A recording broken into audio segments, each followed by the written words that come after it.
Oke, untuk menentukan usia orang utan yang ada di Nyaru Menteng, biasanya kita menggunakan struktur gigi dan kita estimasikan berapa usianya ketika dia masuk pertama kali ke tempat kita, sehingga usia, terutama usia yang di atas M3 atau molar ketiga, itu biasanya kita estimasikan lebih dari 15 tahun, sehingga ketika ada orang utan yang masuk ke kita itu akan menggunakan estimasi. Nah, untuk saat ini kita memiliki ada beberapa orang utan yang kita anggap tua. Ada orang utan Tanjung dengan usia 36 tahun. Kemudian ada Hercules dan Caesar yang usia 35 tahun. Tapi ingat, ini berdasarkan estimasi, karena ketika mereka masuk kita sudah mengestimasikan usia mereka di atas 12 tahun, sehingga ada masih kemungkinan mereka lebih daripada usia yang estimasi kita saat ini. Sampai hari ini kalau berdasarkan data gigi sama tanggal lahir, orang utan yang paling tua di SL itu ada Papa dan Bujang, itu umurnya sekitar 36 tahun, sama mungkin di bawahnya ada Lisa sekitar 35 tahun. Kondisinya kalau contoh Papa itu terakhir kami lakukan pemeriksaan, dia kolesterolnya tinggi dan kebetulan dia juga dari segi skor BCS-nya juga kurang tinggi. Jadi untuk sekarang kami beri tambahan pakan, tapi yang juga aman untuk kondisi kesehatannya. Jadi dari 3 orang utan yang kita anggap paling tua di Nyaru Menteng ini, yaitu ada Tanjung, Hercules, dan Caesar. Dari 3 orang utan ini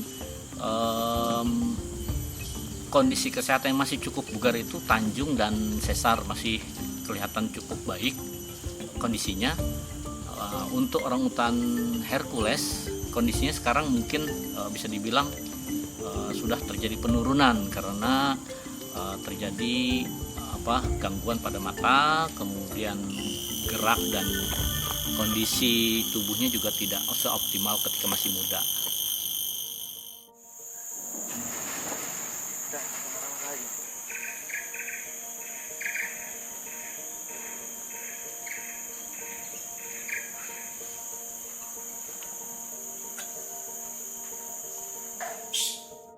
Untuk orang utan yang tua itu tergantung kondisinya. Kalau misalnya ada penurunan kondisi seperti ada gangguan kesehatan, baru kita treatment. Cuman memang kita usahakan menyesuaikan dengan kebutuhan yang dia hadapi.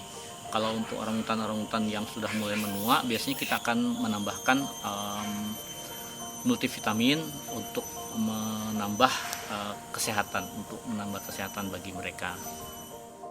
Terus juga kami lakukan evaluasi dari segi formulasi pakan.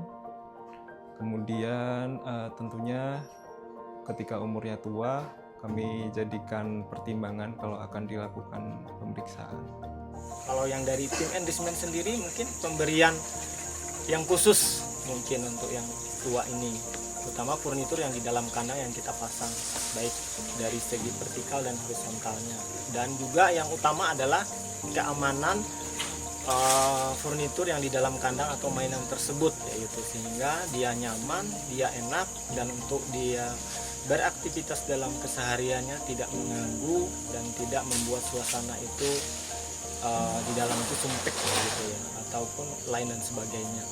Yang kami lihat sehari-hari, khususnya untuk orang utan yang tua, yaitu ketika di dalam itu senyaman-nyamannya buat dia, pasti ketika dia aktif dia akan berinteraksi lebih leluasa.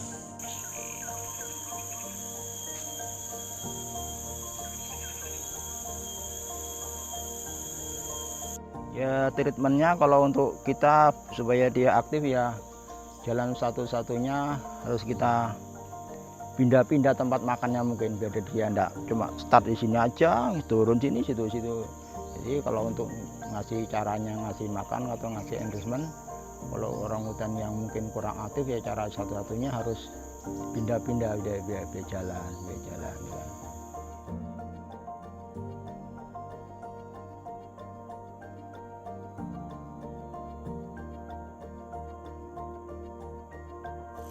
Secara umum memang orangutan yang tua itu memiliki potensi untuk rilis sangat kecil karena faktor usia tadi. Karena faktor usia membuat dia mengalami penurunan kemampuan untuk bisa bertahan hidup di hutan. Jadi salah satu yang kita harapkan ketika orangutan dilepas liarkan itu adalah untuk bisa bertahan hidup di hutan yang notabene dia harus lebih kuat begitu. Sehingga untuk orangutan yang tua cenderung akan kesulitan untuk bisa dilepas liarkan ke hutan.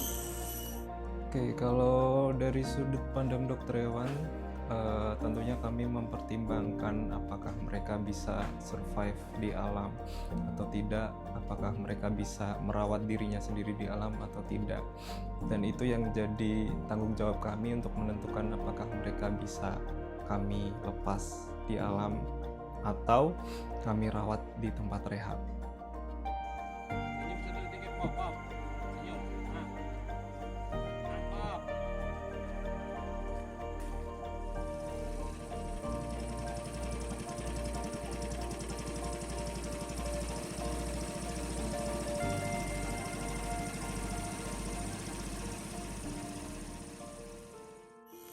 Untuk faktor usia manusia dengan orangutan, kita melihat bahwa itu terjadi perbedaan usia ya. Jadi kalau di usia yang sama manusia bisa dianggap masih remaja, tapi di orangutan bisa dianggap sudah mulai dewasa atau sudah cukup kuat untuk bisa mandiri. Nah jadi untuk usia memang kita tidak bisa membandingkan pada usia yang sama dengan manusia. Tetapi kalau kita menyamakan dengan kategori misalnya kategori tua di orangutan, itu kita bisa anggap 30 ke atas itu sudah tua untuk orangutan. Tapi di manusia kan kalau 30 masih cukup kuat, masih cukup segar. Tapi kalau kita anggap usia tua di manusia mungkin di atas 60 tahun, maka karakternya kurang lebih sama, terjadi penurunan dan gangguan fungsional tubuh ya pasti kurang lebih sama jadinya, tetapi secara usia berbeda.